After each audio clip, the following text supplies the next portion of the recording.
Nous voici en présence de Louise Gervais qui nous vient du Canada. Bienvenue en France. Bonjour, merci. Merci. Merci Noël. Tu es venue pour faire une série d'ateliers Oui. qui s'intitule Artisans d'évolution consciente grâce à l'EFT et autres approches spirituelles. Et en quoi pour toi l'EFT peut être une approche spirituelle? L'EFT est une approche spirituelle pour moi parce que c'est non seulement la technique EFT, c'est-à-dire les tapotements, donc l'aspect mécanique de l'EFT, mais également toutes les affirmations, tout ce qu'on dit avec l'EFT, j'y apporte les enseignements universels des vérités éternelles, celles que l'on retrouve dans tous les écrits sacrés de tous les temps. C'est pour ça que c'est une approche spirituelle. Et en plus, c'est quelque chose qu'on n'a pas besoin d'apprendre, on n'a qu'à éveiller et faire remonter ce qu'on connaît déjà. Parce que les enseignements universels et les vérités éternelles, on les connaît jusqu'au fond de nos cellules. Et EFT, les initiales, toi qui es bilingue, qu'est-ce que ça signifie pour toi? On connaît tous la définition, mais tu peux la redonner, bien sûr. Bien sûr. Emotional Freedom Techniques, écoutez bien, Techniques, c'est comme ça que Gary Craig l'avait appelé. Au pluriel. Au pluriel. Donc en français, la traduction, c'est bien sûr technique, avec un S, de liberté des émotions. Même si pendant des années, on disait technique de libération, freedom, c'est pas libération. Freedom, c'est liberté. Alors voilà. Et bien sûr, je reviens à approche spirituelle. Tout le côté spirituel, ben, la liberté, c'est pas juste notre droit. On est déjà dans la liberté. Et tu dis qu'il n'y a rien à apprendre, et pourtant il y a beaucoup de gens qui cherchent à se former à l'EFT. Ben, je crois que c'est important de se former à l'EFT, mais la véritable formation, et ça Gary Craig le disait au départ, lui, sa façon d'enseigner l'EFT, c'était pas dans des groupes, c'était pas devant des classes. Il a investi peut-être $1 million à préparer 125 heures de vidéos sur peut-être 12 ans ou 15 ans. Et qu'est-ce qu'on voyait sur les vidéos? Ben, des séances qu'il donnait aux gens. Au début, il avait aussi, je crois qu'il avait 4 heures de séances audio qu'il faisait au téléphone. Pourquoi comme ça? Parce que tu peux les regarder et les écouter et les regarder à nouveau et le faire pendant des années et des années et des années. Moi, je sais que quand j'écoutais les vidéos de Gary Craig en 2001, c'était autrefois, je ne sais pas si vous vous souvenez de l'ancienne technologie. Oui, on a des vu grosses ça, on a vu cassettes. ça.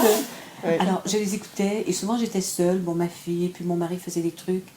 Mais il riait de moi parce que quand Gary sur la vidéo disait « Anyone here? » bla bla bla bla, il posait une question et moi, je me surprenais à dire « Moi, monsieur, moi !»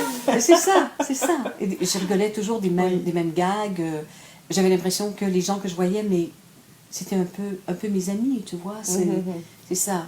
Alors, oui, quand on parle de formation, c'est bien au-delà d'une formation. Parce que, tu sais, apprendre les points, mais ça se fait en 5 minutes. Le reste, c'est véritablement un partage de l'art de l'EFT. Donc, voilà. Et je crois qu'à regarder les vidéos de Gary Craig, il y en a tout plein qui sont disponibles gratuitement sur son site. On peut acheter 100 heures de visionnement, bien sûr, c'est-à-dire 1000 heures de visionnement pour $100 de ces autres approches, mais également l'écoute en français de vos conférences que vous allez proposer à votre congrès annuel, congrès virtuel annuel. Donc celui de 2013 qui sera en mai. Tout à fait, qui débutera le 23 mai 2013. Et c'est effectivement le but de ce congrès. C'est de faire connaître l'EFT et également de proposer une formation continue pour les personnes qui sont déjà formées à l'EFT ou qui veulent en savoir plus. Oui, et ça c'est très important que tu parles de formation continue parce que c'est exactement ce que c'est.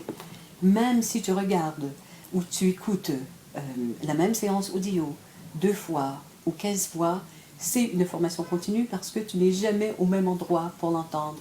C'est-à-dire que dans ton évolution à toi, tu ne l'entends plus jamais de la même façon.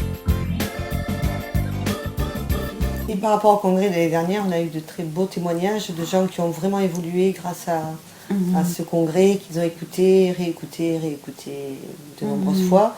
Et ils ont pu pratiquer à chaque intervention, puisque chaque intervenant donne des clés pour pratiquer l'EFT. Oui. Tu sais, je vais ajouter comme formation continue, j'ai apporté l'EFT pour la première fois en France en 2001. On est donc en 2013 et j'ai arrêté juste pendant 2 ans, comme tu savais. Et cette fois-ci, dans la tournée, je crois qu'à peu près 30 ou 40% des stagiaires qui viendront sont des personnes qui sont déjà venues. Et si on leur demande, non mais attends, ça fait 15 fois que tu fais un stage avec Louise, c'est quoi le truc? Et les gens disent, mais c'est que ce n'est jamais 2 fois la même chose. Pareil, et c'est la même chose avec vos enregistrements, oui. avec les vidéos de Gary. Parce que les anciens disaient, tu ne marches jamais 2 fois dans le même mot, mais c'est comme ça. Et ça, c'est la véritable formation continue. Merci. Merci à vous deux. Merci Louise. Merci.